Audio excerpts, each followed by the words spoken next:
Ladies and gentlemen, holy smokes, NFL playoffs have already been absolutely bananas, and I know there's a lot of people right now watching, ready to party like it's 2011. The New York Giants are back in the playoffs, and ladies and gentlemen, they are playing today. We are going to preview that game along with every other single game and give you guys tons of player props to go make your bets with. Without further ado, it's time to bring in the Daniel Jones of this show, the Daniel Jones of this brand, the man, the myth, the legend. Awthentik is here, ladies and gentlemen. The Daniel Jones of this brand. Man, I don't know. I better be that Saquon Barkley of this man. Because, man, this is about to be a big dog game right here, man. I hope we set the pace today, man. Good thing we got a little bit of a buffer here. You know what I'm saying? We get this 1 o'clock game between the Dolphins and the Bills. I can kind of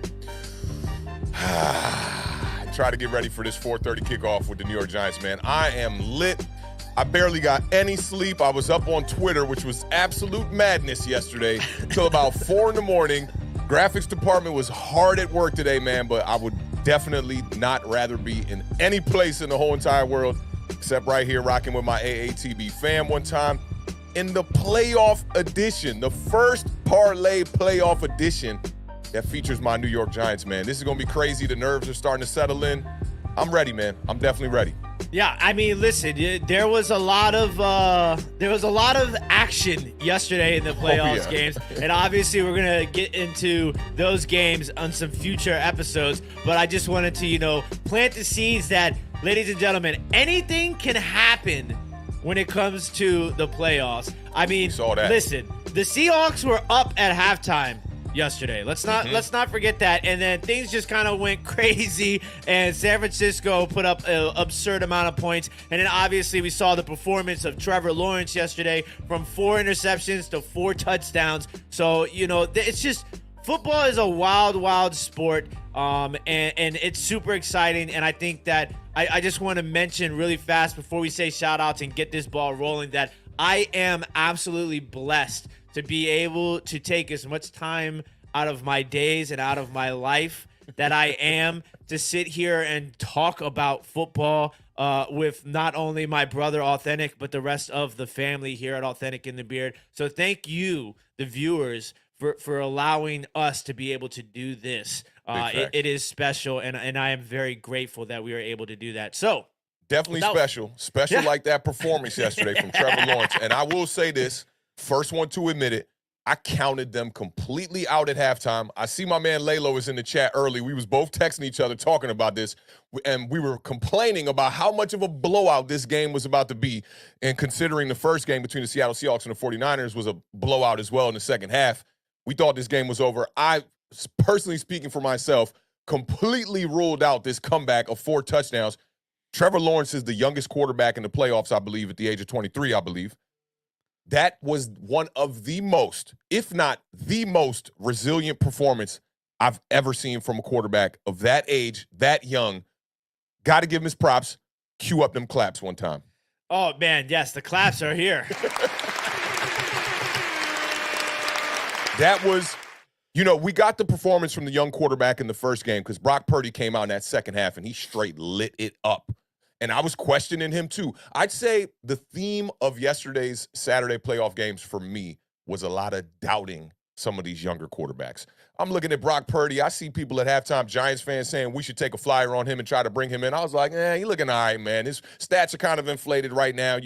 He's not making all the plays out there that you would expect. Second half, that dude was a big dog, looked like a straight-up veteran. Trevor Lawrence in that second game, they get off to that terrible – it just seemed like every pass was an interception in that game in the first half. And then you get to the second half, the Jacksonville Jaguars don't even punt the ball one time. They literally scored on every possession. They could not make a mistake. The one mistake that almost happened in that game was when that edge rusher came in the second half, and he almost had that interception where he jumped up. I think it was Kenneth Murray. That could have changed the landscape of that game. Everything they needed to go right happened for them, and their quarterback stepped up in a major spot. So big shout out to the Jacksonville Jaguars. Evan Ingram was a pivotal piece. I ain't looked at the box score yet, but just using my eyes, he was a pivotal piece in that game. Christian Kirk, the play design on that deep route, they did everything they had to do in that second half. Big props to the Jacksonville Jaguars. Big shout out to my homie Camber one time. He said he was watching the game. He's a lifelong Jacksonville Jaguars fan. And he said his wife stopped him in the second half of that game and was like, honey, your hairs are standing up on your arms. To be a part of a victory like that as a fan, I mean, I've had my fair share as a Giants fan. You already know 2007, 2011. 07 was just like, my hairs are raising up right now thinking about it. So for my homie to get a win like that, it's amazing. Big shout out to Trevor Lawrence. Big shout out to Brock Purdy, man. You see him on the podium. They were like, LeBron James. I saw that. Said, he was tweeting about you, right? And Brock Purdy was like, you just saw the boy come out. He was like, wow, that's really awesome. That is amazing, I mean, it's man. crazy. It's absolutely crazy. And like I said, when we started yesterday's show is that, there's as an outside fan, meaning that my team is not in it. This is what you're like, there's so many storylines. Every one of those quarterbacks yesterday was making their first playoff appearance. So it just, to me, it was fun to watch. It was super exciting. I do want to say, obviously, pay attention to the possible in-game, since we are on the parlay, pay attention to possible in-game betting, because I myself did not get up off the couch and get in the car and make the bet that I told everybody to make at halftime. I said, take the Jaguars to win this game. At very least, take them to finish 7 points behind. And sure enough, they did. And if you made that bet, I know some people did, there was a lot of money to be made there. But, I mean, Trevor Lawrence still has never lost a game on Saturday. Crazy. That's crazy. And, speaking of the bets, right, knowing you, I know that if you were close to the line, you would have went out there and made that bet. Because you did that in the Super Bowl. I remember when Tom Brady was down and it's the exact same kind of bet. And like, just following history, I know you would have made the bet. A little bit of a drive to get down there to Maryland to make the bet. But nonetheless, man, great comeback. Great. Jacksonville Jaguars deserve it all. And if they go on to win the Super Bowl, this will be one of the craziest stories ever. Just that first game was just ridiculous. Oh, my gosh. So much fun. So without further ado, we're going to go ahead and get some quick shout-outs in because we do have 3 games today. And we are on a time crunch, and obviously we have to talk about the New York Football Giants. But thank you to everybody who is watching us right now on Facebook, Twitch, Twitter, and of course, right here on the YouTubes. Don't forget to hit that thumbs up while you guys are here. We definitely appreciate it. Big shout out to Coach Taylor in the building. I once again watched some Friday Night Lights last night, pulled some inspiration. I mean, there's so much depth to that show. It's incredible. Big shout out to Coach Taylor. I was on my Jerry Maguire vibes late last night when I cleared to bed. Big shout out to our guy, Stan the Man, Stanimal in the building. Appreciate you, ladies and gentlemen, talking about the roadmap already early, Stan. We appreciate you as always. Big shout out to one of my Washington Commander guys, one of our resident Commander fans, the Bays Boy, is in the building. We still have not heard news on Staley, so we'll see. I'm surprised he has not been fired yet. They'll probably wait till Monday, give him some time. But big shout out to Bays Boy. Stephen White is in the building. Appreciate you as always, my guy with his trademarked hi, y'all. Appreciate you rocking with us. Chris Peace is in the mix. Shout out to our guy, Chris Peace. Appreciate you as always, my friend. Who else we got in the building rocking with us nice and early? Sebastian. Pumped up for the game today. I mean, I don't know how you couldn't be pumped up. It's playoffs. It's Giants. You guys are definitely in the mix today. Stakes is high. Stakes are very high. Big shout out to Gregory, one of our resident Dallas Cowboys fans, who gets to ride out all of this madness and wait until Monday night for his Cowboys to play. So enjoy those games as much as you possibly can. Stephen Arce in the mix. Giants game day. It is time indeed. Oh, man. Edward Squires says more wild card weekend. Let's go, Giants. Big shout out to our guy, Bryce. Morning, guys. Great day for a Giant victory. Snow Angels for Cousins all day long. I like that. Shout out, Big Bryce. Big shout out. Kai 001 in the mix. What's up, Awthentik and The Beard family? Can we end the Peyton to Dallas talk now? We all know where he is going after what we witnessed yesterday. Oh, man. Big shout out to our guy, JJ Stengel in the building. Max Webster, who him and I talked about this parlay that he put together. And he's obviously doing, doing well so far. He's got 3 more parts to the parlay. The Bills -2.5, Giants +6.5, and Bengals money line. So I will be cheering on Max Webster to hit that parlay for sure. Big shout out to our guy, Bluegrass Picker, in the building. Appreciate you stopping by. I see our guys, James Jones, Mr. Mini Guy, Abraham in the building, Sean G in the building. Dang, let's go. Big shout out to my guy, David, checking in all the way from Ireland. Appreciate you guys. Laylo is in the building. Our sideline reporter, Marjorie, dropping Marge bombs, is in the mix. Carl's in the building. My guy, Irish Rover, is in the building. Shout out to each and every one of you rocking with us today. We appreciate all the love and all supports. No Mets, no Nets, no Jets. I see you, my guy. Gang, all right. Day ones. Woo. It is time, ladies and gentlemen. Man, like I feel like my blood pressure, my temperature, everything just rose a little bit. Like we getting ready. We're here. It's trying to stay calm. Trying to stay calm. I mean, listen, I think having that buffer of the first game is definitely going to help you guys a lot. So before we get into the first game, I got to give a big shout out to Keith Wilson Jr. for the $4.99 super chat. Says, salute my brothers. Chief Keith here. Authentic was not letting Chris get off. He was in his bed getting notifications like crazy. Yeah, it was a lot of great conversation and debate and back and forth last night on Twitter. So shout out to Entertainer. Shout out to everybody who was having fun on Twitter last night as we were having great conversations and debates, as always. And make sure y'all check out Tanner after this. He's going to be doing the live play-by-play for the Giants game. I'm not sure if they're on Bad Dog's channel today, but I would imagine they're on Tanner's channel. But definitely check them out. I'm going to definitely pop in. It's gonna be a big game today, man. It's gonna be a big game. It is a big game today. Shout out Keith Wilson Jr. one time in the building, man. I appreciate you pulling up, fam. And yeah, the debates yesterday was all over the place, man. It was all over the place. You know, a lot of this reaching going on Twitter. Can I just say that there are certain gifts that I use all the time, right? And then there's certain gifts that you get introduced to by your brothers. That's one.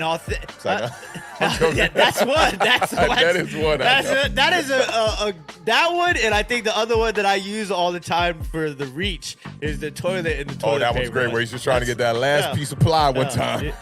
You have to use that one. So big shout out to everybody. We appreciate you guys. All right, ladies and gentlemen, I think we should just go ahead and get this thing rocking and rolling to the next level. Let's go ahead and jump into the first game, Authentic. All right, buffer number 1 right here. Let's get to it.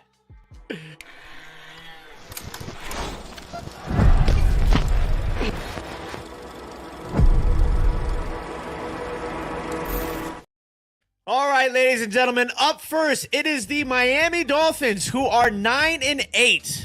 No Tua. They are headed to Buffalo to face the Bills, who are 13-3. And because of no Tua, the Buffalo Bills are favored by a whopping 13.5 points. 13.5 points is crazy in a regular season, but 13.5 points in a playoff game is almost unheard of. The over-under is 43.5. Kickoff is at 1 o'clock p.m. Eastern Standard Time. Authentic, tell me what you got for the people. All right, we got a third quarterback because 2 of them got hurt, and we got this third one in the game one time. The Bills are making their 4th straight playoff appearance and 5th in 6 years under Coach Sean McDermott. They've been balling out for a consistent period here. The Dolphins qualified for the playoffs for the first time. Some of these Dolphins numbers are crazy. The Dolphins qualified for the playoffs for the first time since 2016 and just the 3rd time in 22 seasons, man. It's been a long, long trip for these Dolphins one time. Mike McDaniel is the 5th Dolphins coach to reach the playoffs in year 1. He could become the 2nd head coach in Dolphins history to win a playoff game in his first season, joining Dave Wannstedt.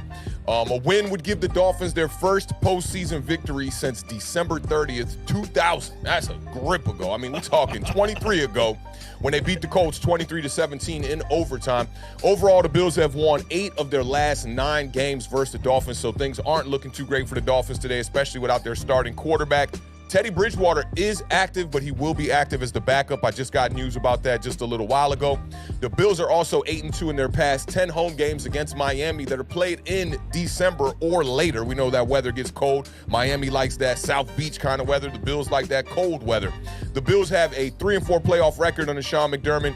Each of their past 2 seasons have ended with losses to your boy Patrick Mahomes and the Kansas City Chiefs. The last meeting between these 2 teams, the Bills beat the Dolphins 32-29. I think that game went to overtime, actually. It was on December 17th. Josh Allen threw for 304 yards, 4 touchdowns, and he rushed for 77 yards in that victory. Tyreek Hill and Jalen Waddle each had a touchdown in that game. They combined for 12 receptions for 184 yards. And the Dolphins have been getting back to the running game the last couple of weeks here. And in that game, the Dolphins did rush for 188 yards. They averaged 7.5 yards per carry in that Week 15 matchup. It's looking like no Raheem Mostert today. He has the broken thumb. They didn't quite rule him all the way out, but I doubt he plays in this game. So it's probably going to be a lot of Jeff Wilson, especially with a third-string quarterback out here. Jeff Wilson has 392 yards on 84 carries since he was traded to Miami in November. For the Dolphins here, a lot of information in this game, too. Miami finished the season with the 6th best offense in the league. It's the first time they've had a top 10 offense since 1995. Oh, and my God. They also, which I thought was crazy, the Dolphins also averaged 364.5 yards per game, despite having 3 quarterbacks start multiple games for them. First time since 2007 that has happened. And this one's pretty interesting, too, when you talk about strength of schedule. Miami's opponents, they had a .537 winning percentage this season. That makes the Dolphins' schedule the 3rd most difficult in the entire NFL. So the road for them was not easy. They were a team that we knew when they acquired for Tyreek Hill that they were going to be on the up and up, kind of backed their way into the playoffs. Some injuries tried to derail what they were doing there. But nonetheless, they see themselves in the playoffs here. For the Bills, these are some interesting numbers, too. Buffalo, they had 6,361 yards. It's the most through a 16-game season ever. Now, we know that they only had 16 games because of the whole situation with Damar Hamlin on the field. And that also brings me to another point that I want to talk about real quickly. A Georgia player today passed away in a car accident. The offensive lineman, Devin Willock, and a recruiting staff member, Chandler LaCroix. So I just want to send a quick rest in peace to them. That's devastating news for the Georgia program and whatnot. And condolences to their families. You know, over here at Awthentik and The Beard, we definitely like to send the high vibes to the families that are dealing with that. But to get back a little bit to these stats here, you know, in a 16-game season, 6,361 yards is the most. The Bills, they were just short of their 17 game record last year, which was they were only 132 yards less than that, and they had 1 game less. So definitely putting up a lot of high-powered offense here in Buffalo. Josh Allen is the NFL's first player to have 3 seasons with 35 or more passing touchdowns and 5 or more rushing touchdowns. That's it. No one ain't ever done that, ever. And Stephon Diggs matched a team record with the 11 receiving touchdowns this year. Buffalo won its 3rd straight AFC East title, and they matched the single-season record for wins. They tied it. And the Bills closed the season with a 7-game winning streak. It's the team's longest single-season run since they went 8-0 in the middle of the 1990 season. So this is going to be a big matchup. I feel pretty bad for the Miami Dolphins that they don't got their starting quarterback, Teddy Bridgewater, coming off another injury himself. Buffalo and Miami split the regular season series here. Miami did win the first game at home in that nice weather. They barely won that one, 21-19. That was in September. And the Bills won this past one here, 32-29. So I think this matchup would have been a lot better had the Miami Dolphins been healthy. We'll see where this one goes, but I'm definitely leaning towards the Bills, man. What you thinking on this one? I mean, yeah, it's so tough because I obviously am a Tua believer, and I thought that he made so many strides in this season. And to see, Miami, kind of dwindle at the end when he was dealing with the injuries, and in the middle of the season too, because they had like a 5-game winning streak and then a 5-game losing streak. And then, it was just like so much going on with the injuries. And I thought they made some good acquisitions in the middle of the season. They really adjusted well, given, in the offseason, they kind of went after Chase Edmonds, and Chase Edmonds was going to be the guy. It didn't work out. You saw Mostert and then Jeff Wilson kind of come together. Obviously, they had the connection with Mike McDaniels. Mm-hmm. So I just think that, I haven't thought about that all year. That's so wild. They did some moves, and I thought, you said it. That top offense, statistic since '97 or whatever it was. I mean, that's top 10. Yeah. That's mind blowing. So to think what they did, they really put the pieces in place. Obviously the Tyreek Hill move too. Like those are the sort of things that you like to see your team do. And to get that early season win against Buffalo was huge for them. And then they do have a lot going against them in this game, but you never know. You do never know. But I think Buffalo is going to go on some sort of a special run here to a certain extent. They have a lot of momentum, and I think we really undervalue momentum. And I think yesterday we really saw the power of momentum, especially in that second game. I mean, both games really, but especially in the second game, you could feel it that the Chargers could not get right. You just felt it. It's like there's no way after you have 3 straight drives where you just straight struggling, and the Jaguars are just completely moving that you're just going to put a halt to that. And unless you got the right coaches, we talk about this all the time. First half, second half adjustments, quarter to quarter, drive by drive. Those kind of coaches, and Doug Peterson, he was going for 2 a lot in that game, and I was looking at him like, yo, I'm scratching my head like, you going for 2 again? Even at the end there, if you don't get the 2-point conversion, you're looking at it was going to be a 4-point game there. You'd have to drive down and score a touchdown. Crazy, just crazy, gutsy coaching. That Trevor Lawrence quarterback sneak is what I dreamt of a million times as a Washington Commanders fan. That 4th down play call, I mean, ridiculous. They were in some kind of wing T formation or something crazy with like 3 running backs. Let me tell you something that's really wild, and I swear to God, this is facts. When I told you about that Dak Prescott dream, right, where I was running routes with him and whatnot, yes, I had a dream. I swear to God, bro. I had this dream that Justin Herbert got hurt in the game and the Chargers lost, and I was like, do I want to go against that? And I was like, don't be all superstitious, bro. Stick with your gut. And I got to give you your props. Cue up them claps one more time for me. Oh, man. I just need to keep these on my mouse over top of these. The Beard is 2-0. He's got a 2-game lead up on me right now. I'm 0-2. I went out on a limb and tried to pick the Seattle Seahawks, which was crazy. I should be 1-1 here, but I'm sitting at 0-2, man. So, and I'm going out on a limb with my New York Giants. I don't know about this Buffalo Bills Miami Dolphins game. I might have to let you pick first, man. I got some catching up to do here. Yeah, it's going to be an interesting game. If Miami wants to win this game, they've got to do a couple of quick things. They're going to have to keep the game close, okay? You cannot fall behind. Obviously, we saw that you can and come back, obviously, but Skylar Thompson, no offense to him, is not necessarily Trevor Lawrence, right? Yeah. But please. I think the coaching, Miami has to come into this they have to put everything on the board. You got to get super creative. You're going to have to be able to run the ball successfully, keep Josh Allen off the field as much as possible. And if you're Buffalo, the one thing that Buffalo has done this season that kind of has, separated them is the turnovers. Yep. Okay, so you gotta be careful with the ball if you're Buffalo, because we've seen Miami's defense get some turnovers and score on these turnovers and put their team in positions to score and really keep them in games at times. So do not underestimate this Miami Dolphins defense. They have some really good young talent on that side of the ball. So if I'm Miami, you got to force turnovers, you have to play smart, and you got to run the ball well. Those are the only ways that you're going to be able to stay in this game. Now, before we pick the winners of this game, and before we tell you guys what we like in the spread, we're going to go over some player props really quick, and then as we go over these player props, let us know in the chat what you think, overs and unders, and then once we finish the player props, we're going to go back to this game, and we're going to pick the winner of the game. All right. First player prop on the board is going to be none other than Skylar Thompson. Skylar Thompson. I know you had to dig to find that picture. I don't even know if that's Skylar Thompson. That might be Ryan Tannehill or Josh Rosen. But shout out to Skylar Thompson. So the prop bet here is going to be Skylar Thompson over or under longest completion of 32.5 yards. Now, obviously, you got Tyreek Hill. Right, so this don't got to be 32.5 air yards. You think maybe a pop screen? Yeah, I mean even Waddle on a slant, Facts. So it sounds to me when I hear this, I'm like 32.5. I'm like, man, that seems pretty easy. How many passes do you think Skylar Thompson has had this season over 32 yards?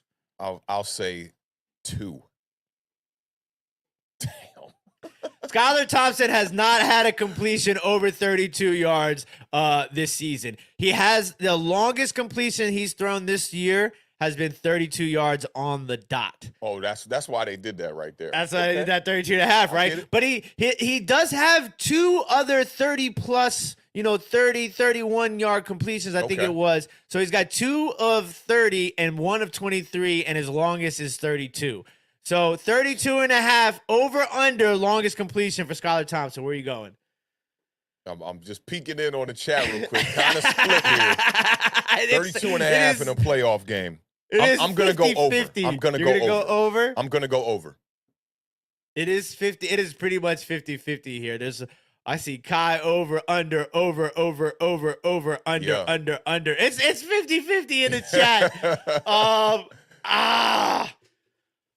It's so sketchy, right? But whatever has never been done has to be done to be done. I know where you was trying to go with that one. What's impossible is only impossible until it's possible. And it's something like that. All right, I'm going to go out on a limb. I feel like there's going to be one moment in this game where Tyreek Hill just gets away.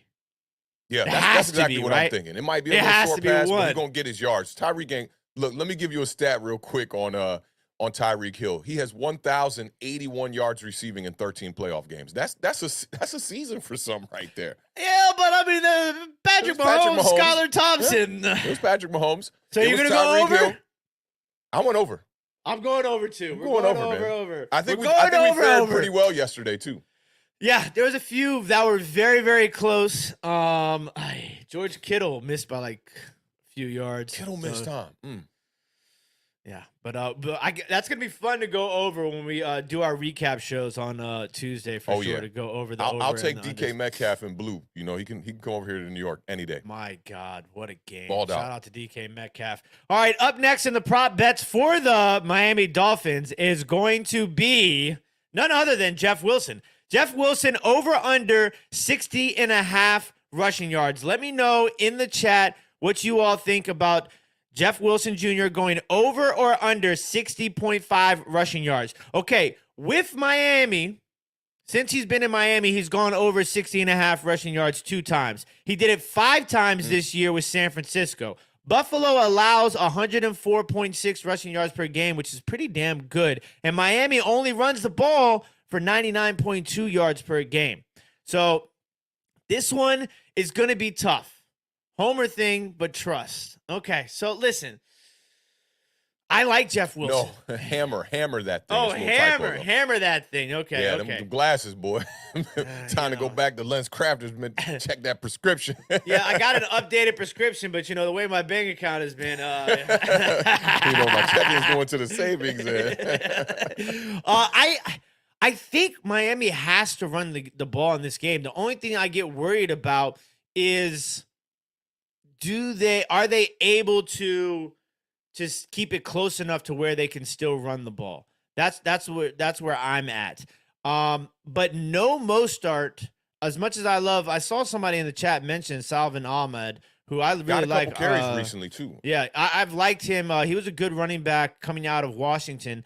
He's been in the league for about 2-3 years now. So I'm going to take the over. I don't think it's anything crazy, but I think he does find a way maybe to break a few early ones, like how Kenneth Walker was yesterday. Kenneth Walker, 9 carries on that 9 yards on that first carry. That's huge towards a over under. They went 3 and out. I couldn't. Oh my God! I saw you losing your mind. I was like, you can imagine how I was. And you go 3 and out. Like I was going bananas. But yeah, so I'm gonna take the over. I think he gets somewhere around 63 to 65 yards. I'm gonna take the over. This is a tough one to me. I saw Giants. It's very tough. They're all tough. Hammer the over. I really want to lean towards the under. I need some bragging rights here too. I'm sitting at 0-2 as far as the picks in the games. I'm going to take the under on this one. All right, I'm marking Awthentik down for the under. All right, ladies and gentlemen, up next, speaking of the cheetah, we're going to go Tyreek Hill. This seems crazy. Yeah, I mean, he got Skylar Thompson out there. No disrespect. I'm going to say that every time I say his name from now on out. I was saying Skylar Hill. Tyreek Hill over under. Tyreek Hill. 61.5 receiving yards. Okay. I didn't even go and dig into his stats for the season or anything like that against Buffalo because we know he can do this.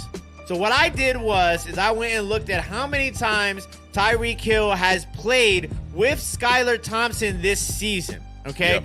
There's been 7 games where Tyreek Hill has played with Skylar Thompson. Of those 7 games, Tyreek Hill only went over 61.5 receiving yards 3 times. So 3 times of the 7. Last 2 games of the season, he didn't breach over 61.5 either. He was well underneath that. He only had 22 yards in the last game of the season and 50-something in the one before that. We started out a little heavy with the overs in the chat. Everybody's going over, it looks like. Playoffs is a different animal. And if they're playing from behind, I mean, like, it should lend towards them throwing the football a lot more. Where are you going to go, Awthentik? Oh, I got to go first on all of these there, huh? Okay, I'll go. I went first on the last one. All right, I'll go. Listen, I went over longest pass of 32.5 for Skylar Thompson solely because I think Tyreek Hill is going to break one. I think if Tyreek Hill can get half of these receiving yards on one play, it would be really hard for me to think that he couldn't breach the total of 61.5 yards. So I think I'm going to go over for Tyreek Hill. You know, if we go over on the 32-yard pass from Skylar Thompson, we go over on the Jeff Wilson rushing yards, we go over on the Tyreek receiving yards, this would lend towards Miami playing a pretty close game here, wouldn't it? I got to go over on this one, though. I got to go over on this one. I like the under on Jeff Wilson. Something got to give here, but we do got to remain consistent. I feel you on that. I'm going to take the over here on Tyreek Hill over to 61.5. All right, so that wraps up our Miami prop bets. Time to move into the Buffalo Bills prop bets. And up first, we got Mr. Josh Allen, 22 shout out and a half. To the graphics department, man. I just had to say, I mean, come on, good God, just look Allen flexing like. You know what that kind of looks like? That kind of looks like how I'm gonna look after I finish running an under 5 40-yard dash. If you guys missed that episode, check out yesterday's episode.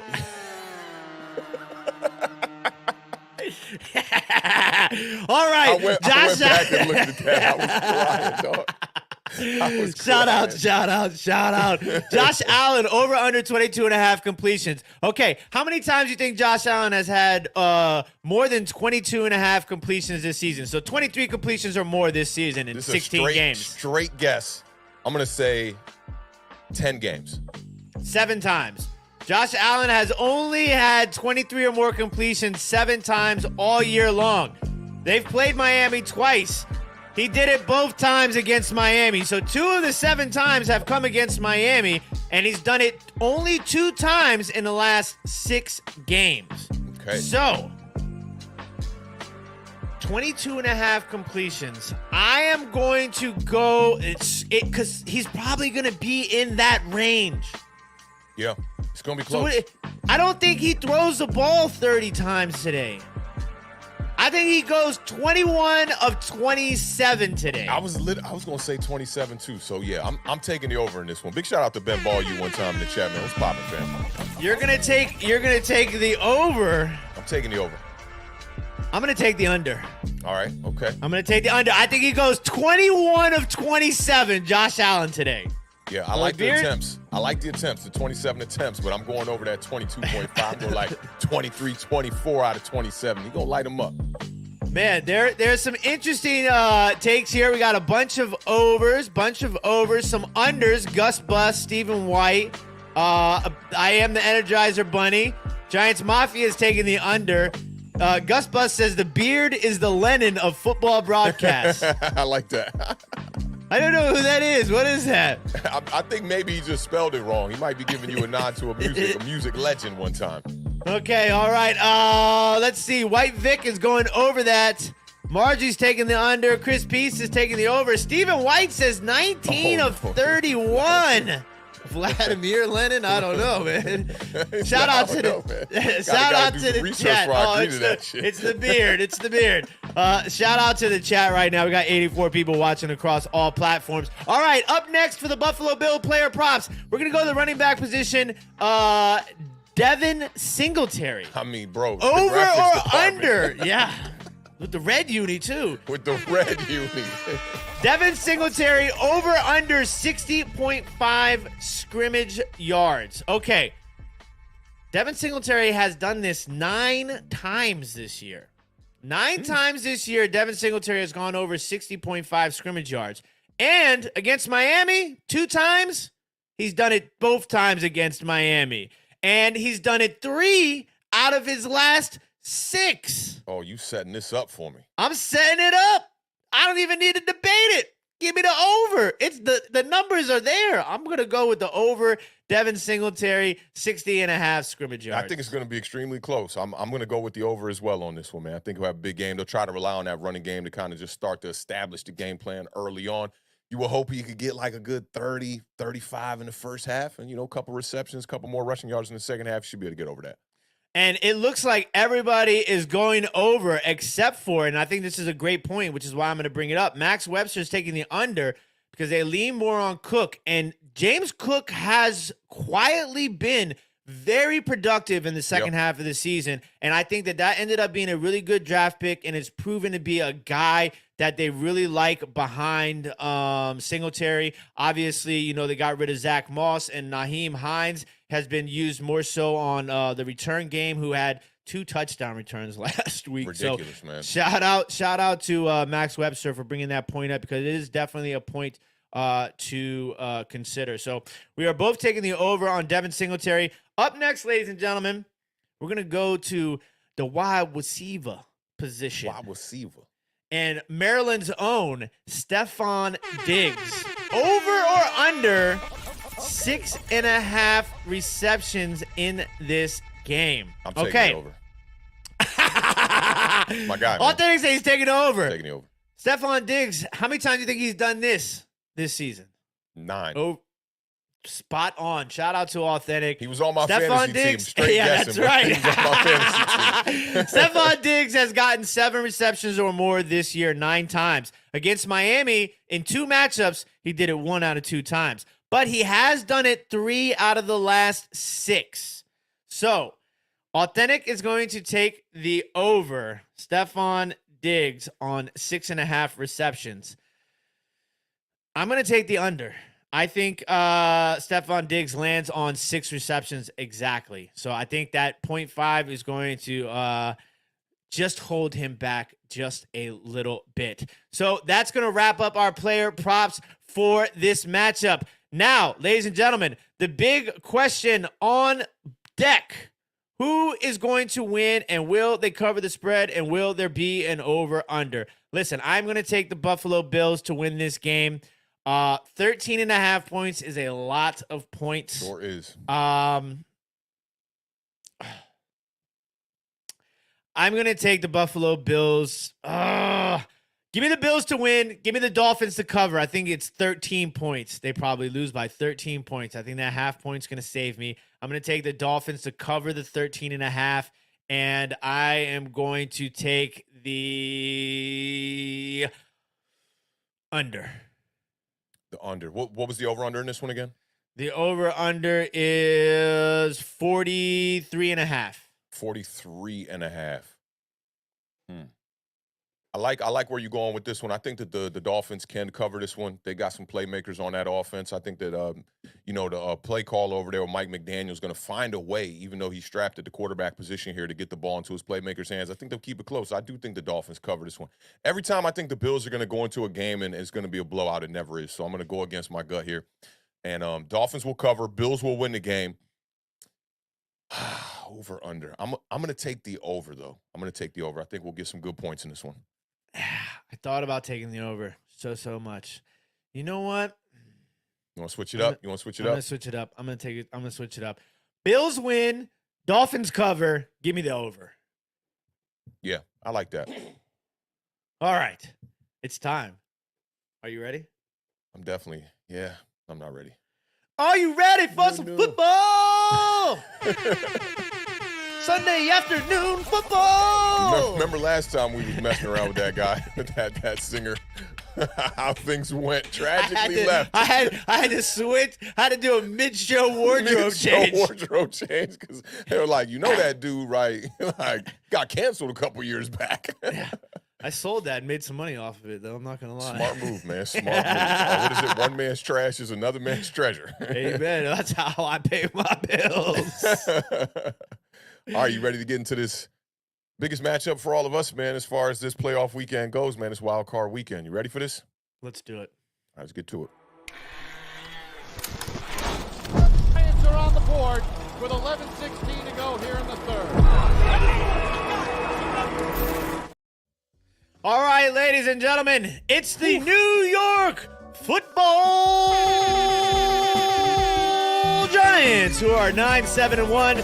They are headed to Minnesota to face the backpack rapper Vikings, who are 13-4. They are 3-point favorites. The over-under is 48. Kickoff is at 4:30 p.m. Eastern Standard Time. Awthentik, tell the people what they need to know about the game.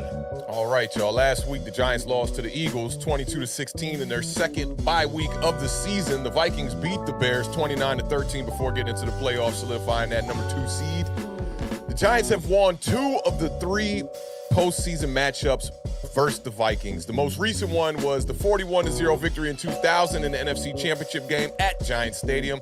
The Giants are 24-25 in postseason games. I talked about this on the Thursday preview. It's time to get back to 500. Shout out to Eli Manning one time. The Vikings are 21-30 in their playoff appearances. The wild card Giants and Vikings are 2 out of the 7 playoff teams. Not anymore. We got a couple that were eliminated here that didn't make it last year. And Brian Dable of the Giants and Kevin O'Connell of the Vikings are 2 of the 3 rookie head coaches in the playoffs this year. The Giants have 3 wins out of their last 10 games. We talked about this on Thursday, too. I know a lot of people have been talking about the New York Giants having this grand momentum going into the playoffs. A lot of people in the Midwest are saying that that's an East Coast bias type of take. 3 wins in the last 10 games is not all that good. The Giants went into their bye week with a 6-2 record, and since then they have gone 3-5-1. Right now, the Giants' offense overall is ranked 18th. The Giants' defense overall is ranked 25th. We got to fix that. I know that sounds a little crazy. They've been a little better against the pass than they have been against the run. They're 15th against the pass. They're 27th against the run. Vikings' offense is ranked 7th. We know they got high power. They got weapons all around that offense at every position pretty much. Their defense is ranked 31st. I think in the first matchup, one of the things that was a little bit overlooked was the pass defense was so bad, but nobody focused on the rush defense being almost just as bad. That rush defense is ranked 20th. Now, I want to go over some of the things in that first matchup that we got to correct. These mistakes, man. The blocked punt, the Cordell Flott interception that he dropped, the Daniel Bellinger fumble in the first quarter, the Richie James third down drop. Giants got to clean up all these mistakes, and I can't forget about the Daniel Jones interception. Y'all know what it is. Definitely a blemish on his otherwise a good game. 300-plus passing yards in that one. I think the Giants got a little bit too pass-happy. Me and The Beard talked about that on Thursday as well. We were averaging 6.0 yards per carry in that game. Jones threw the ball 42 times. I think that the Giants going to come out in this game with a very different game plan. Saquon. It's going to be a big dog type of vibe type of game today, if you ask me. I would like to see the Giants rely on Saquon Barkley a lot more to open up what Daniel Jones can do in the running game. Like I said, this is the 20th ranked rush defense in the league that we're going up against. Cannot turn the ball over. We already know that. There's so many different factors in this game. I think that the Minnesota Vikings are going to do a lot of adjusting as well. People think that they might come out with that same game plan. I think they're going to adjust. I think they're going to try to rely on Dalvin Cook a little bit more to try to get Kirk Cousins in the rhythm and try to buy him a little bit more time. I believe he was sacked 4 times in the first matchup. So I think they're going to try to rely on Dalvin Cook and Madison as well to try to get Kirk Cousins a little bit of room to breathe and be able to get that ball down the field and push the ball down the field. I'm extremely nervous about this game, man. This one is, we ain't had a playoff matchup like this in a long time, man. You know, and even in 2016 going up against the Packers were extremely favored in that game. The Giants in this one, I think we got a big shot. What you thinking about this one, my bro? Listen, I think the Giants have a chance. We already know that, okay? And I think I agree with basically everything you said. I think they are going to, be more on the side of, Dalvin Cook in this game. And I think the one thing we talked about on Thursday was the importance of Dalvin Cook in the receiving game too. So definitely something you're going to have to keep your eye on. And obviously, Hawkinson had a big game last time. That's another guy you're going to keep your eye on. But, I mean, you wouldn't play this beat if we weren't going to just briefly repeat the road map to victory for the New York Football Giants. Here we go, ladies and gentlemen. I got beef with two of these right here. All I got beef with two of these. In order for the New York Football Giants to win this game, these must happen. First one's you have to hold Justin Jefferson to no more than 5 catches and 79.5 receiving yards, okay? Number 2, the New York Football Giants have to force 2 turnovers. They need to force 2 turnovers, not 1, but 2 turnovers. Ladies and gentlemen, you talked about Dalvin Cook. Do not let Dalvin Cook hold Dalvin Cook to 65 rushing yards. No more. Up next, red zone. Okay? You got to hold the Minnesota Vikings to 33% in the red zone. If you want to win this game, James Williams, just hang tight. I got you. 3% in the red zone. Up next, third downs. You got to hold the Minnesota Vikings to under 50% third down conversion rate. And last, but certainly not least, your savior himself, Daniel Jones, must pass for at least 278 yards. And if you do all those things, New York Giants, you will win this game. All right, let me give you a little bit of a rebuttal on a couple of these. You say the Giants need 2 turnovers. I would love to get at least 1 turnover in that game. I think the most important thing is do not turn the ball over. I think that's very important. Daniel Jones has done a good job of that this season. Keep it up. Don't try to do too much. Number 2, we already know. Saquon Barkley got to produce. Talked about this on Thursday. Let's reiterate. The Beard reiterated all those stats about Justin Jefferson, Dalvin Cook, all this stuff. The magic number is 70. That is the magic number. Say it with me, Beard. 70. 70. Oh, 70. About to go hit this 7-11 one time. Let me tell you why the magic number is 70 for those of y'all that missed the show on Thursday. There's only one game this entire season that the New York Giants came out with a victory where Saquon Barkley did not run for at least 70 yards. It was that Colts game. Saquon Barkley balling out this year. Do not get away from the run. I hope that whole resting your starters narrative, doing the opposite of Brandon Staley over there with the Chargers one time pays off. Great dividends for the New York Giants, and Saquon Barkley comes out in this game rejuvenated, revived, and extremely healthy. Third, we already know we got to do a repeat performance of the first time we matched up with the Minnesota Vikings. You got to get pressure on Kirk Cousins. The Giants had 23 pressures and 4 sacks in that first matchup, and the Giants are the number 1 blitzing team in the NFL. Do not overcommit on 3rd and long. Set them up for 3rd and long, and then do not overcommit. And I told you, James, I got you. I told you I got you on these wide receivers one time, and I got you on all these other weapons. The Vikings, they had 4 players with 60-plus receptions for the first time in franchise history. So it's not just about stopping Justin Jefferson and him getting in the end zone and doing all his little celebrations and whatnot, and all his little dances. Yeah, that dance right there, right? It's also about stopping Adam Thielen, T.J. Hockenson, and K.J. Osborne. Now, T.J. Hockenson is the first in the chain of command here, okay? T.J. Hockenson is right after Justin Jefferson. Hockenson, 13 receptions on 16 targets. It's a typo. It almost seems like it's a typo at this point, okay? 109 yards and 2 touchdowns. We cannot allow Hockenson to have a repeat performance like that again. He had a career highs this season with 86 receptions, 914 yards. 7 of the games were with the Lions. The other 10 were with the Vikings. So contain him. Cut all of that in half. Let's get T.J. Hockenson down to 8 targets. Let's get him down to around 7, maybe 6 receptions. I could deal with 1 touchdown, but I would like to cut that number in all the way. Just cut it out. Let's go 0 touchdowns for T.J. Hockenson in this game. 50 yards would be real nice. Justin Jefferson, we already know, one of the best wide receivers in the league, if not the best wide receiver in the league. I understand why the Beard's numbers are like that, but I think it's going to be very hard to contain him underneath that yards. And when we go over these over-unders, you're going to see Vegas got a little bit different. And I'm kind of leaning more towards Vegas, especially when it comes to Daniel Jones. I think you got to go out here, understand it's a pivotal spot, man. You cannot make the big mistake. Okay, you cannot, as the conversations were on Twitter yesterday, do not go out here and choke on the job, okay? And to choke, you need to make a major mistake. Go out here and play some clean football. Take care of the ball. Don't turn it over. Make the plays. When the opportunities present themselves, put the dagger in, put the last nail in the coffin, and put the Vikings away. You know who I'm leaning towards. It's Big Blue all day over here. My Giants fam is in the building one time. We're not going to quite pick the scores just yet. We'll get off into these over-unders real quick. Before we do that, I'm feeling good, man. I'm feeling good. I'm grateful that I'm going to get to watch a playoff game today that includes my team, and it's a very winnable one. I'm grateful for that. It's a tough matchup. We know that. If the Vikings come out here and they rev this thing up on all cylinders, this New York Giants defense better be ready to go. Yeah, it's going to be a tough matchup, but, there's a lot of ponies in this race, and the first pony in this race is going to be Daniel. What's Daniel Jones' middle name? Do we know? That's a good question, man. Listen, we need that. I need the middle name from now on.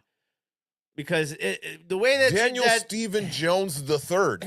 Why doesn't he just go by that? That sounds gangster. Daniel Stephen Jones III drops back to pass. He's got pressure in his face. He maneuvers the pocket to his right, rolls out. It's Isaiah Hodgins down the sideline. Giants touchdown.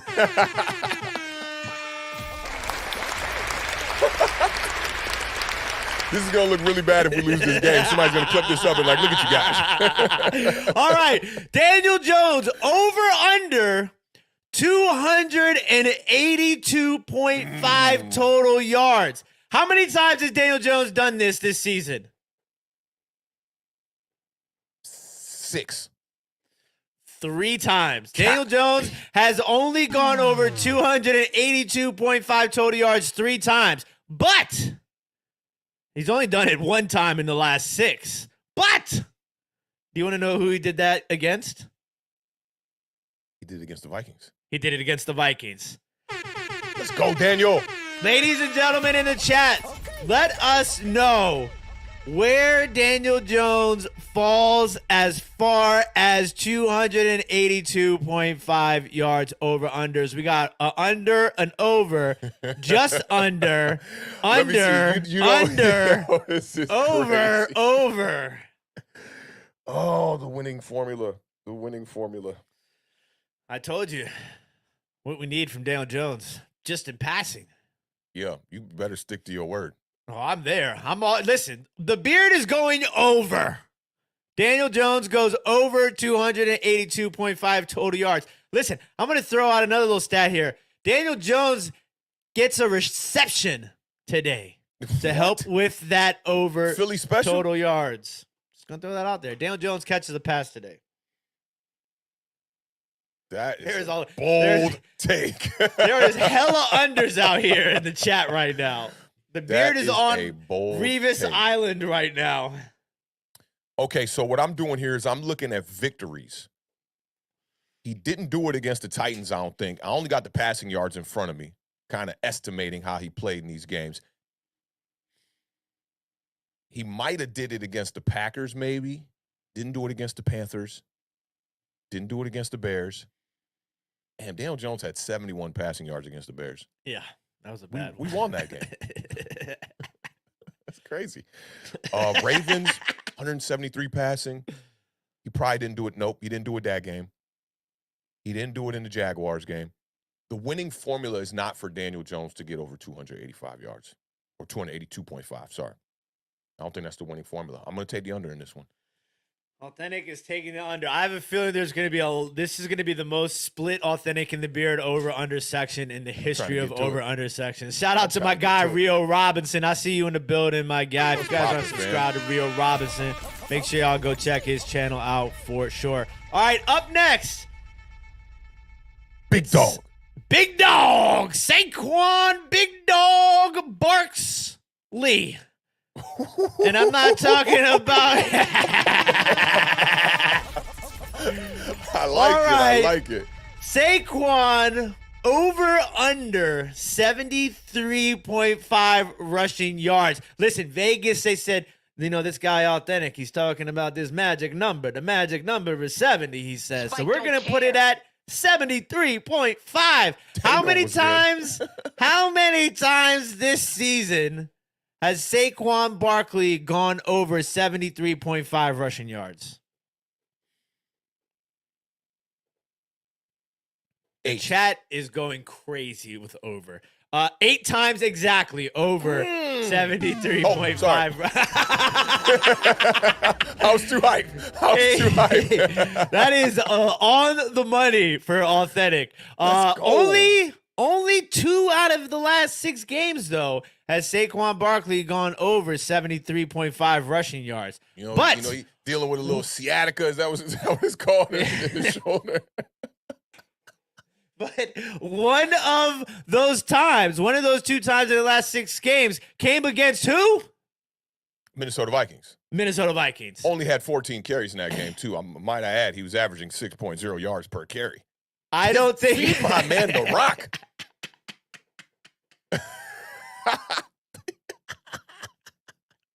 That's that butt, that Tiger Woods. There's only 2 fist bumps I think of when I think of that. It's Tiger Woods and it's Dave Chappelle. Oh, yeah. When he As does Tiger Howard Woods. Dean. He does Howard Dean when he does a. Oh, that one too. But you remember what was the one where Dave was dressed up as Tiger Woods? Was it the racial draft? It might have been the racial draft. Yo, man, best show ever, man. Best show ever on TV. Everybody, this is the best show ever not on TV. Everybody in the chat is going over. The beard is definitely gonna go over. Awthentik. Come on, bro. We're going over. It's a We're no-brainer. going over. It's over. All right. Up next, ladies and gentlemen, don't forget at some point, Awthentik and The Beard are going to be doing an awards show for these NFC East teams. And this guy might be on the ballot for Unsung Heroes. Up next, Isaiah Hodgins. Hodgins. That extra. Hodgins. Over under 44.5 receiving yards. There's not a lot of samples out here on Mr. Isaiah. Okay? No Costco vibes. No Costco guys. Man, no Wheaton Eatery vibes. You pull up.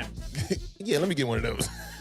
make the rounds. You do the lap. Do the lap in the eatery. You already had 3 of these. Can you order some food now, please? Well, I gotta try each one of the sample sizes and sample flavors. All right. How many times has Isaiah Hodgins gone over 44.5 receiving yards this season? Let's go with 4. 1 time. Damn. Isaiah Hodgins has only gone over 44.5 receiving yards 1 time this season. Okay?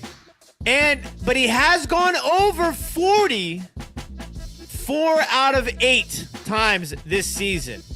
Do you want to know who that 1 time him going over 45.5 receiving yards was against? Oh, most definitely going to be against the Minnesota Vikings. Against the Minnesota Vikings.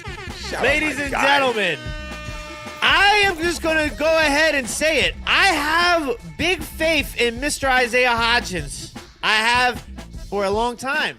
He's been a guy on my radar since he came out of college. I got Isaiah Hodgins rookie cards over here because I believed in this kid. And I have him loaded up in some DraftKings lineups today. Give me the over 44.5 receiving yards for Isaiah Hodgins today. I think he hits 53 receiving yards today. Give me the over as well, man. It's a big spot for the kid. He's shown that he's got great hands. He gets separation, gets open. I'm a big fan of Isaiah Hodgins, man. This might be wide receiver number 2 going into next year. We'll see how things go. I see Kai 001 is asking, where did we find Hodgins? He was on the practice squad in Buffalo sitting behind guys like Gabe Davis. And the Buffalo Bills really don't have that many wide receivers. They don't carry that many. I looked at their depth chart a couple of weeks ago. There was no one behind Gabe Davis on the depth chart. Like, he was their only big body wide receiver. I thought that was interesting. And we didn't talk about this in the earlier game, but Isaiah McKenzie's coming into that game banged up too. But yeah, Isaiah Hodgins, great gem found by Brian Dable off that practice squad, man. Big shout out to him. I'm taking this over. Man, Isaiah Hodgins might be pushing 100 yards in this game. Ooh. One of him or Richie James. I wish we had some Richie James because Richie James been my guy all year, man. Like, big fan of Richie James. These dudes, I've been talking about this all year. They have stepped up. They were supposed to be depth pieces on this team. People going down like flies, getting hurt. People getting traded. People going to Kansas City. We got a $72 million wide receiver caught his first touchdown last week. Got them claps queued up, though? Oh, of course. Kenny Galladay claps. Shout out Mr. Kenny Galladay himself. Who knows? Who knows? Now, we talked about this on the Giant Overreaction and on Thursday. I said, don't expect him to get too many more snaps. We did a whole 0 to 10 type of scale. How many more snaps would he get? Wouldn't think too many more. But, hey, if your number's called, this is the playoffs, man. Go out there and shine and do what you got to do. Somebody going to step up in this receiving core today if the Giants want to win this game. Yeah, and I see SHU Carter asking about Hodgins' ankle. He goes into this game with 0 injury designation, so we are good to go on Hodgins. Okay. Isaiah Hodgins. Yo, that might be a thing right here. All right, ladies and gentlemen, that wraps up the New York Giants. It's time to talk about some purple people eaters. The Minnesota Vikings. Yo, I was ready to go to the next game. I know you were. All right, up first is former Washington quarterback Spike don't care. Kirk Cousins. Over or under 277.5 passing yards. How many times has Kirk Cousins? I think this is even funner than the whole game. It's just me asking you this. How many times has Kirk Cousins gone over or under 277.5 passing yards this season? Let's go 6. My guy, Awthentik is on fire. 6 times exactly. Kirk Cousins has gone over 277.5 passing yards. He's actually done it 3 out of his last 6. And one of those 3 came against who? Spike don't care. The New York Football Giants. Ladies and gentlemen, where are we going with Kirk Cousins? Over or under 277.5? We got overs, under, over, Under. And Gang an is over. in the building. I'm taking the under. I'm also going to take the under. I think he lands right at 275. You know, the Beard has to write things down. That's what I contemplated sending an email to the graphics department. Please don't use any Kirk Cousins, celebratory images. I wanted him, fourth quarter game. He lost the game vibes. Instead we got the Tiger Woods. Let's get it. That's the yeah, you should have got the one from the locker room without the helmet and just Photoshop the jersey. Thought about it. We over here at Awthentik and The Beard, we like to present a high quality show, and I think that picture was taken on an iPhone Pixels. The way the Pixels is set up, we can do that. We don't do pixels here. We don't do Pixels here.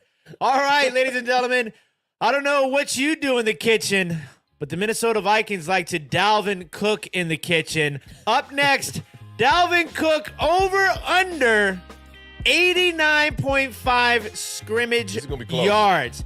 How many times this season, Awthentik, has Dalvin Cook gone over 89.5 scrimmage yards? 2 times. 2? All right, the streak's over. He has done it 7 times this season. 7 times this season, Dalvin Cook has gone over 89.5 total scrimmage yards. But he has only done it 2 out of the last 6 times and failed to do so against the New York Football Giants in their last edit matchup. where it's like Spike remove the don't. Spike care.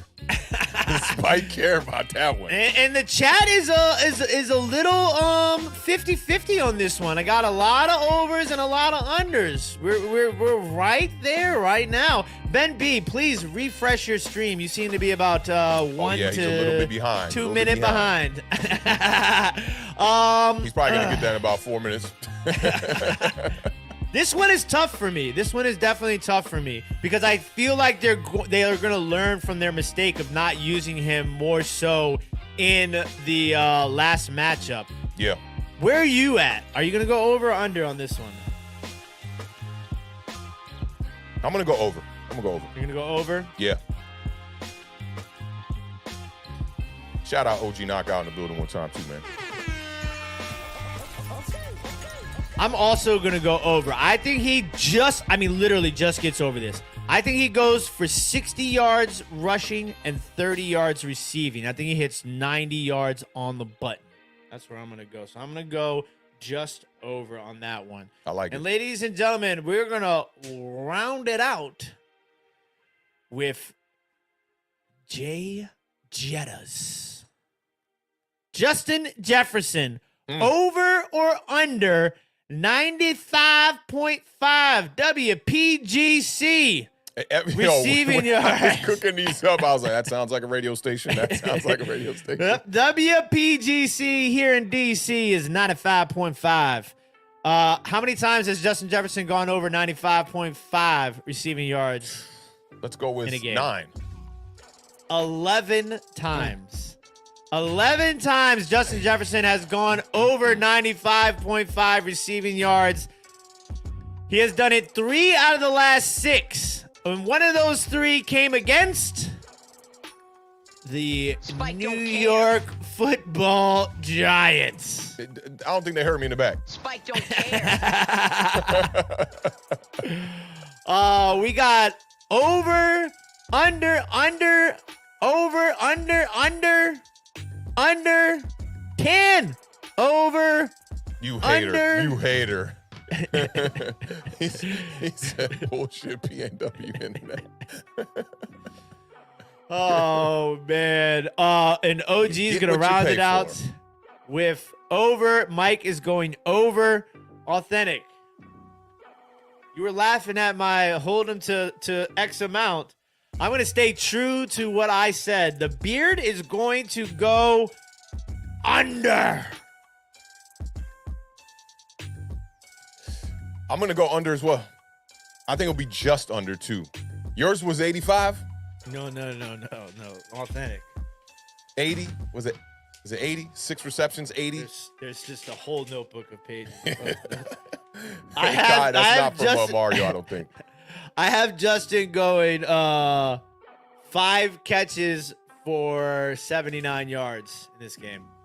What was the key to victory? The roadmap? 79.5. 79.5. Okay, 79.5. All right. I got you.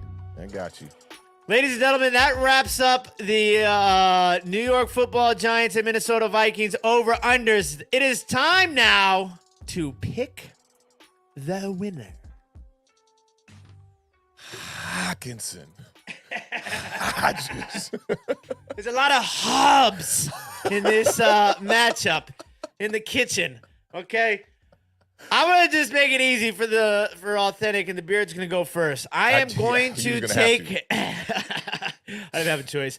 I am going to take the New York Giants to win this game. I'm gonna stick to my score from Thursday, which was 23 to. You went 23-21, right? Yeah, and you went 23-20. Yep. 23-20. I'm gonna go 23-20. So that is the New York Giants to cover, New York Giants to win, and the under, I believe. Because the under-over for this game is 48. Y'all know what it is, Giants Nation. We in the playoffs. How dare I come up here and try to pick the Minnesota Vikings to win this game? Absolutely not. And being that the Beard just picked the Giants, this is house money at this point now. I can't at least go into the negative column when it comes to wins. Already got that 2-0 lead on me right now. I'm going all the way New York Giants in this one. Give me the over in this one. But my score from Thursday does hit the under. Why hype myself up like the Giants gonna score 30? Let's stick to the script. We taking the under. Giants 23-21. Let's get this victory, man. Go out here and handle business on the shoulders of our primetime players like Saquon Barkley and that man Daniel Jones. Go out here and shine today, fellas. First big spot for my man Saquon Barkley in his career. First big spot for my man Daniel Jones. I talked about this with somebody on Twitter. They were puzzled and they were questioning Nick Wright dogging my man Daniel Jones on his show. What is that, First Things First or whatever they was on. He was dogging Daniel Jones. He said Daniel Jones is not a good quarterback. And I said, look, man, I told the homie, I said, you got to ignore these kind of critics like this, because when a quarterback is good, there's still room for people to talk like that. When a quarterback is great, it silences all of that type of noise. Today is Daniel Jones' first big spot to start leaning in towards that category of being a great quarterback and not just a good quarterback. Go out here and handle business. I'm taking my New York Giants all damn day. And the gang is in the building. Y'all know what it is. That rule applies unless, obviously, you're Justin Herbert. I just wanted to throw that out there. All right, ladies and gentlemen. Up next, the last game of the day, and my Cincinnati Bengals and the Baltimore Ravens. I like you taking accountability and ownership.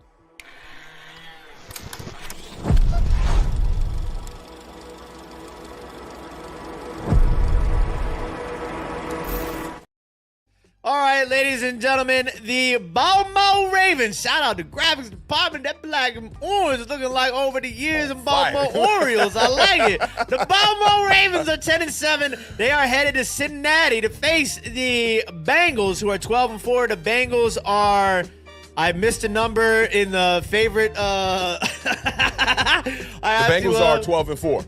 No, but the spread. Line. It appears that there is a typo.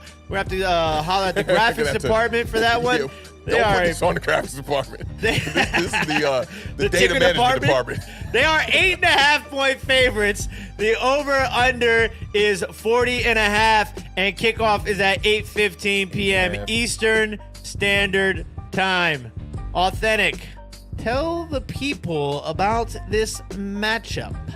This one's going to be interesting. You told me this morning that these two quarterbacks might be splitting snaps between Tyler Huntley and what's the third stringer over there again? Anthony Brown. Anthony Brown. We'll see how that goes. I saw now Ben's internet connection is ahead of the show. He's in the future on Awthentik and The Beard. Big shout out to Ben one time. Last meeting between these two teams, the Bengals beat the Ravens 27-16 in the regular season finale for them, obviously. The team split their series this season after the Bengals won both games in 2021, but the Ravens have won 6 of the past 9 matchups. Last week, the Bengals got out to a 24-7 halftime lead and then held off the Ravens to win 27-16. These two teams have never faced each other in the playoffs. The Ravens are making their 4th playoff appearance in 5 seasons and 10th in John Harbaugh's 15 seasons as head coach. This is the Ravens' 15th road playoff game since 2008, the most in the league right now. Baltimore's 8-2 in wildcard playoff games, including 6-0 on the road, and Harbaugh's 8 road playoff victories are an NFL record. Injury report, we got the guard for the Cincinnati Bengals, Alex Cappa. He's going to be out with an ankle injury. And we know about Lamar Jackson. He's out with the knee injury. Also, Brandon Stevens is dealing with an illness. Wide receiver Tylan Wallace is also dealing with a hamstring. Tyler Huntley was questionable coming into this game, but now it looks like he will get some snaps in this game. Snoop Dogg! Snoop Dogg. I like that, man. And you've been watching a lot of Wire, too, so shout out to that Snoop as well. Ravens defense going to have to step up, man, if they're going to have a chance in this game. Roquan Smith, the Ravens, they have definitely been a different team defensively since Roquan Smith has arrived. They're allowing just 14.7 points per game with him, and Baltimore just gave him a 5-year contract extension. I want to say it was for 100 M's one time. Can I borrow them? Authentik and The Beard could use that. Graphics department. I'll take a T. Upgrades. I'll take an H. A T. 1,000, 100. I mean, shoot, I'm buying vowels out here at this point. Take a good dub one time out here. But I think you got to also keep your eyes on Jamar Chase in this game. Went over the 1,000-yard mark in receiving yards again. He's got two seasons now back-to-back where he's done that. He's off to a great start. I was sleeping on him a little bit. I'm not going to lie. And Joe Burrow, man, versus the Baltimore secondary is super important in this game, I think. Burrow had 2 of his 3 least productive games this season against the Ravens. He threw for 217 yards in the first matchup against Baltimore and 215 last Sunday in the matchup against Baltimore as well. Most of that coming in the first half in that game, obviously. Now, J.K. Dobbins, man. J.K. Dobbins averaged 99.3 yards per game since returning from IR in Week 14. I know that's a small sample size of the large, however Beard says that whole saying one time. But still, nonetheless, man, J.K. Dobbins, 99.3 yards on the ground he's averaging right now. That's really good. Burrow right now, he had 35 touchdowns, man, this year, breaking last season's total of 34. That kid is balling. He tied Josh Allen for second most in the NFL. Can't forget Josh Allen had the second most interceptions as well. Patrick Mahomes led that category with 40 this season. The Bengals have won 8 in a row after losing their first 2 games. They started off 4-4, finished the season with 8 straight wins. Your Cincinnati Bengals over there. Their defense forced 4 turnovers in the win against the Ravens last week, so you look for that defense to try to do a little bit more of that this week. Cincinnati has scored 48. They have scored on 48 out of their 57 red zone trips, 37 of those being touchdowns. So they're very, very, very efficient in the red zone. Baltimore's defense going to have to find a way to try to limit the red zone attempts and how efficient the Cincinnati Bengals are in this game. And it's a revenge game for Bengals tight end Hayden Hurst. He was drafted in the first round. Crazy. First-round tight ends, bro. I can't do that. I don't know how you get drafted in the first round as a tight end, but he was drafted in 2018. Well, there's going to be a guy coming. I know there's going to be a guy. That's why I looked at you when I said that. Michael Mayer, Notre Dame. Just throw that out there. Hopefully, but I would feel way more comfortable if Lamar Jackson was here in this game, man. Well, yeah, 1,000%. I mean, Lamar Jackson is Lamar Jackson. He's one of the best quarterbacks in the National Football League. And I just want to throw this out there. I will not put up with any Lamar Jackson slander on my timeline. So if you are taking part in Lamar Jackson slander on my timeline, I will come get you. Via the Twitter. Was a Tudo, I will come get you. Shout out to Tudo. I mean, listen, this is such a tough game, for the Baltimore Ravens. I did want to give a big shout out to J.K. Dobbins, though, because, for those of you that don't know, I monitor rookies and their production heavily, moving into seasons in the NFL. And, when J.K. Dobbins was a rookie, I was preaching J.K. Dobbins, and he came out with a bang. Then he had the injury, and then he had suffered another injury this year. So it's super unfortunate. So to see him bounce back the way that he has in these last 4 games, when literally there is nobody for the Baltimore Ravens. I mean, we're talking about Deshaun Jackson played some receivers, Sammy Watkins played some receiver. Sammy Watkins back over there now for like the past couple of weeks. Yeah, Denard Robinson. Duvernay's been hurt. He broke his foot. He's been out for the last couple of weeks. Yep. I mean, listen, I almost feel like Willie Snead probably plays wide receiver for them. It's at some point, so they're banged up over there playing wide receiver. So shout out to J.K. Dobbins. I think he's a special guy, and he's done what he can to keep this team afloat. It's just. This game is still a division game. And those hardball numbers that you mentioned about the road playoffs, and that is, do you know how hard it is to win on the road in the playoffs? I told somebody today I was an ex-NFL player, and they believed me on Twitter. And according to the tweet, I do know. I was in the playoffs games in 2009. Nah, but seriously, it's definitely difficult to win on the road, bro. It's very difficult to win on the road. It's very hard, but I just think I am a Bengals guy. As you guys are new to Awthentik and The Beard, I preach Bengals success. I'm a big Joe Burrow. Jaguars. Texans, Jaguars. Commanders first. Commanders first. Chain of command. Chain of command. Chain of commanders. But Joe Burrow to me has been a guy. I've been a Joe Burrow guy since the moment he got drafted.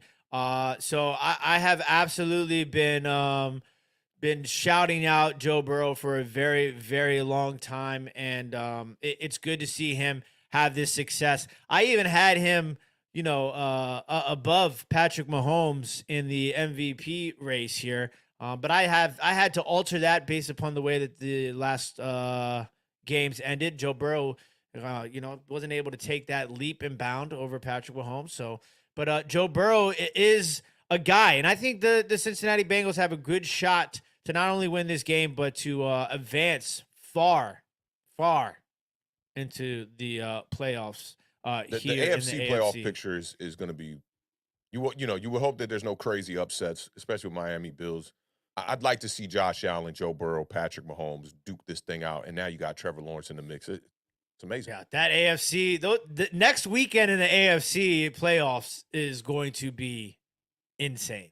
I was telling the Beard, I think this was last show before we popped in, I was like, there's only this amount of games this week. What was it, like seven games on the slate, I think, or six games. It was 6 total games, right? Yeah, it was 6 games. And I was like, wow, there's only going to be this few games after this weekend is over. All these teams now have a shot to be literally in a pot of cream of the crop of what is left in the NFL. And it really didn't settle in on me until I said that out loud to myself, that if the Giants win this game, there's just 4 games left. That's it. 4 more games left. Everyone's got a shot to get to the chip now. And I love how people have been saying you're 0-0 once you get to the playoffs. The Jacksonville Jaguars pretty much just backed their way into the playoffs and just had the greatest comeback we've seen probably in the wild card round, maybe in the history of the game. And to see Trevor Lawrence now advance, and all these teams, AFC looks crazy. NFC could be what? You got Jalen Hurts out there. We still got Daniel Jones out there, Kirk Cousins, Dak Prescott, Tom Brady. It's going to shape up, man. To me, this is going to be one of the most interesting playoff finishes that we've seen in a very, very long time. And I might be a little biased. My New York Giants are here. We'll see. Okay. We have technical difficulties on the Beard right now. Can you hear me? I can hear you, but we got a frozen picture right now. All right. It's a good face. I like it. All right. I have some spinning. Oh, here we go. Maybe. Now we went black screen. Yeah, we have some spinning wheel action going on here. Yeah, so we still got the over unders. It's probably just your internet locking up. There you go. Yeah, now it's camera. You're almost there. We're almost there. We'll start because I know. There we go. There we go. He's back in the mix. All right. So we were going to start. Beard looks like he was running. Imagine if that was mid. That'd be crazy. So we were going to start with the Baltimore quarterback, but the sports books have officially removed all quarterback prop bets for the Baltimore Ravens due to that's how you know it's a situation going on over there right now. It's definitely a quarterback situation over there, but it'll be interesting to see how that goes. I will say that Anthony Brown put up almost 300 yards passing against the Cincinnati Bengals in that last matchup. So shout out to Anthony Brown. Shout out to Snoop Dogg. Hopefully, they can muster up a game against the Cincinnati Bengals. So we're going to jump right into my guy, J.K. Dobbins, over under 58.5 rushing yards.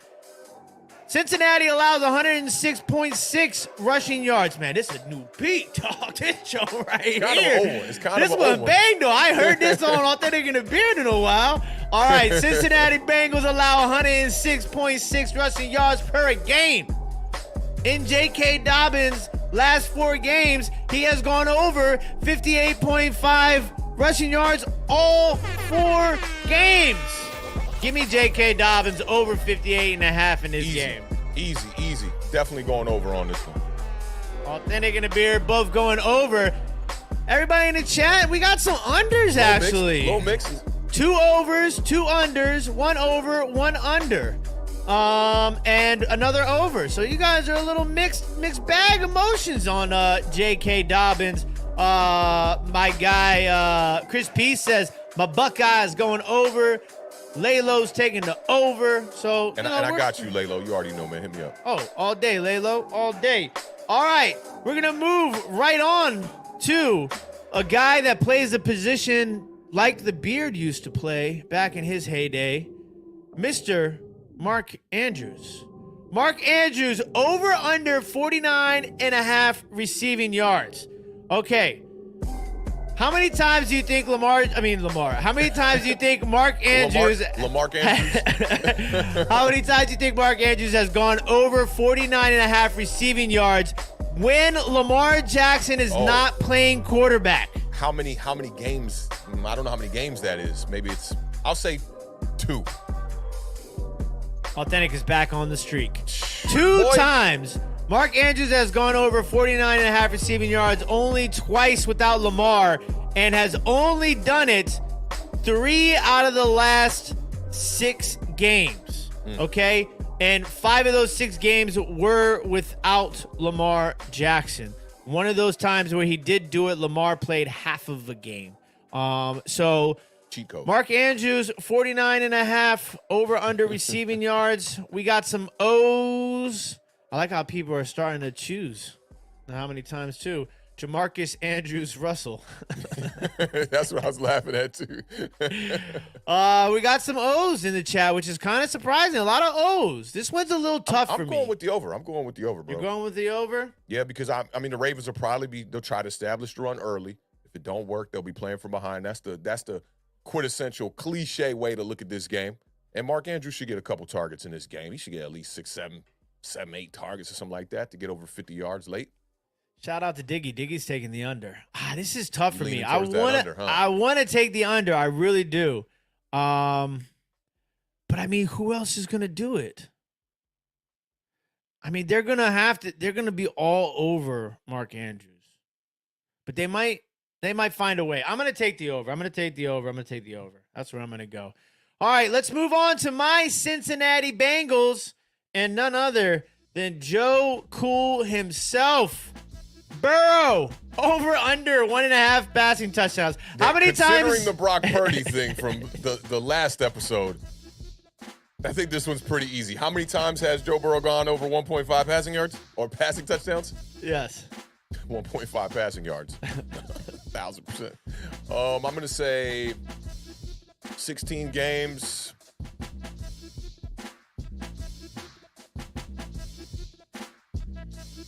9. 11 times he has thrown 2 or more touchdowns this season. But in both of his matchups against Baltimore, 0 times has he thrown 2 or more touchdowns against Baltimore this year. Okay. Now, he has done it 3 out of the last 6, though. This is playoff. Against Baltimore or 3 out of 6 regular season games? 3 out of 6 regular season games. Got you. 0 for 2 against Baltimore this season, though, and over 1.5 passing touchdowns. Give me the Everybody over, in the chat seems to be going over. Diggy says 5 touchdowns today. Oh, Diggy's a big Joe Burrow fan, big Jamar Chase fan, big LSU fan. I'm going to take the over. Yeah, we're going to take the overs. And I think everybody else in the chat is going to take the over. That is kind of interesting, though. 0 times against Baltimore this season has he thrown more than 1 touchdown. Third time is a charm. Third time is a charm. There we go. Up next, my guy, Joe, you ain't mixing. 83.5 scrimmage yards, over or under. How many times has Joe Mixon gone over 83.5 scrimmage yards this season? 12. 6 times only.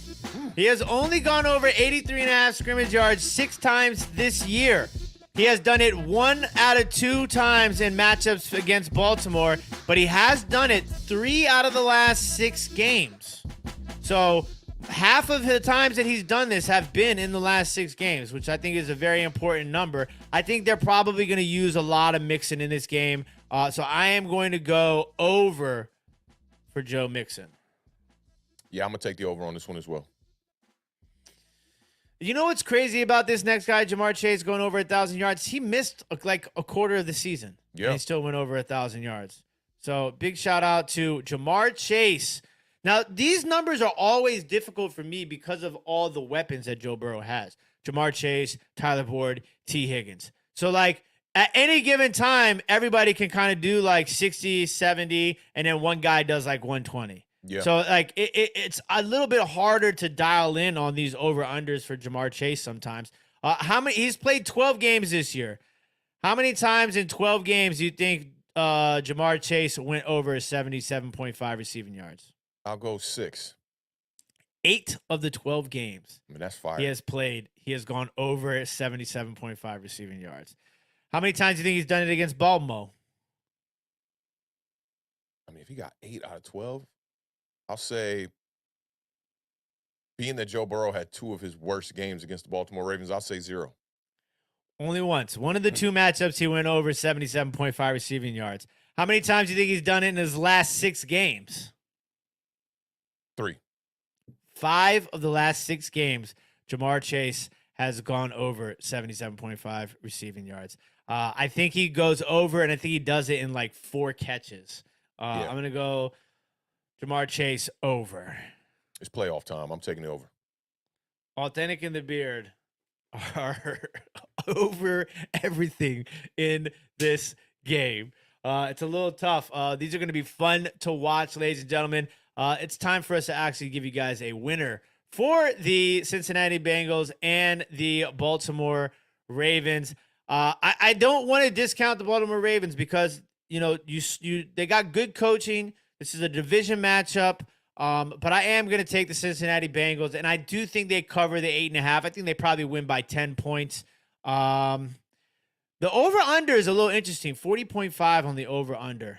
I'm going to take the under 40.5. Let's see. They'll probably win this one they're going to cover the 8.5. I got like 24 to 10. I'll take the under. They'll cover the 8.5. Bengals will advance.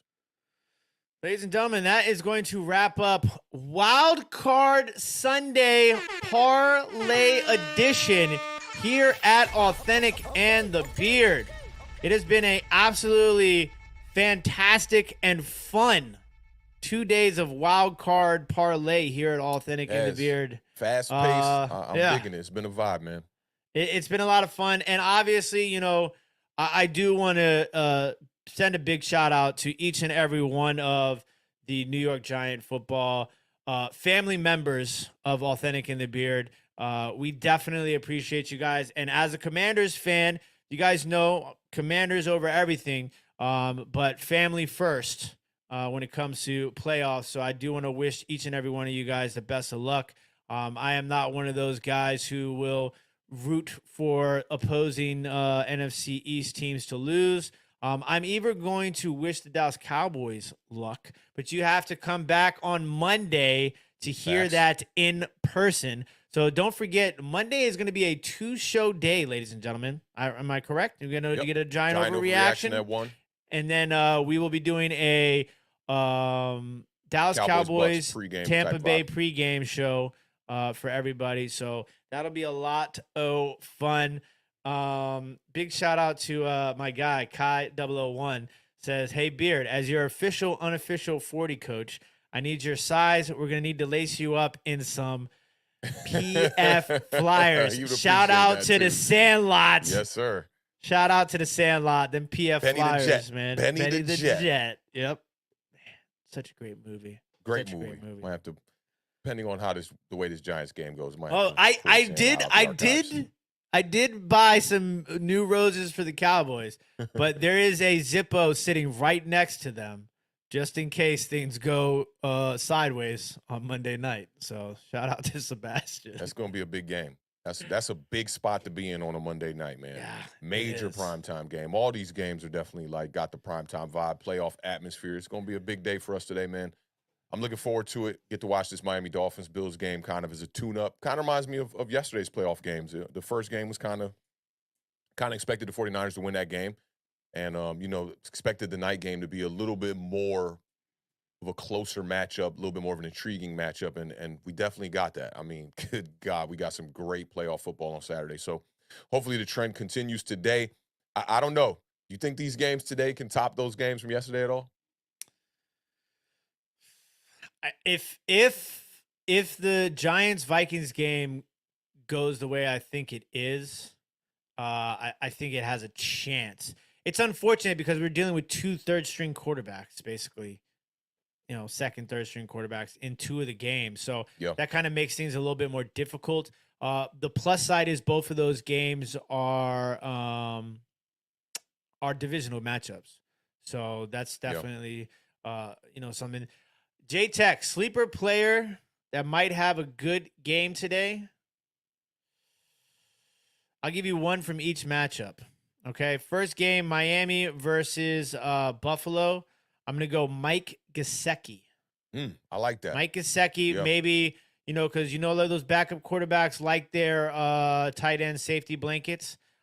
Giants versus Vikings. I'll give you KJ Osborne. KJ Osborne for the Minnesota Vikings, just because he is a guy that can get you a big play. And if you're playing DraftKings and stuff like that, he's probably one of the cheaper player options. Hodgins and Richie James are going to be heavily owned. A lot of people are aware of their abilities now. Yeah. But I will give you a sleeper for the Giants, especially for the price, bang for your buck on DraftKings. Sneaky touchdown play is Daniel Bellinger. Yeah. A lot of people picking him for the first touchdown that game. So yeah, that'll be interesting. And then for the night game, Cincinnati versus the Baltimore Ravens. Sneaky sleeper player to have a good game, Gus Edwards. J.K. Dobbins will get the bulk of the carries, but I think they'll mix in some Gus Edwards. So definitely keep your eye on Gus Edwards. And on the Cincinnati side of the ball, don't forget about Samaje Perine. Don't forget about That's Samaje what I was thinking Perine. about too. I'm like, they get down there near the goal line. He does get a couple of carries every now and again. Yeah. So hopefully those are some guys that might help you in your DraftKings lineups. Good stuff, man. This is the last one before the first Giants playoff game here in a long time, man. Let's hope we can continue this trend and we can have, some more parlays on Sunday where the Giants are involved and some more preview shows on Thursday where the Giants are involved. We shall see. Fingers crossed, man. Listen, it's good for business. So, yeah, good luck to all of you Giants fans out there. Good luck to all you fans out there. Your team is in the playoffs. You deserve to enjoy it. So, shout out to everybody whose team made the playoffs. And big shout out to our guy, Parking Lot Chris. Peace. $1.99 super chat. Thibodeau got one sack. Ojolari got one sack. And Dex gets one sack. Hat trick for the New York Giants defense. I like it. 3 sacks. Shout out Chris Peace one time in the building, man. Good dude out. right there. And shout out to Irish Rover. He said, the Beard has class for rooting for the other teams here in the NFC East. I will agree with that. I will definitely agree with that. Shout All out right, to man. Chat. So we got already got the biceps in there. Already. We got about a good 20 minutes left before kickoff here between the Miami Dolphins and the Buffalo Bills. We're going to get one more of these just in case this could be the last one. Left side. Strong side. I like the emphasis, man. Isaiah Hodgins. Go out there and do your thing today, my dude. This is going to be a major, major, major nerve-wracking game for me. We'll see how this first quarter treats us, man. I think we'll know where this game is headed by the second quarter. We'll see how things go, man. But I'm really looking forward to it.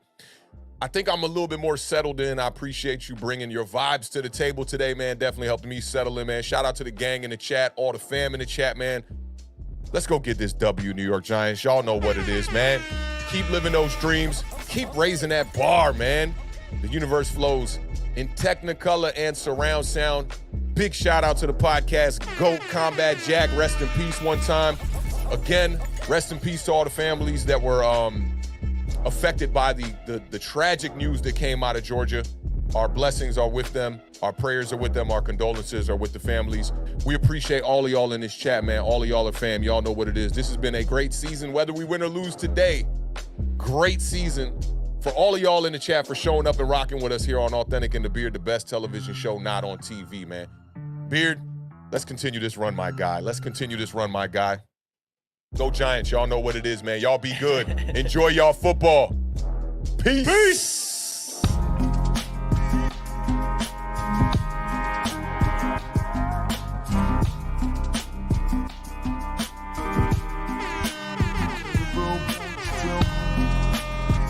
Spike don't care.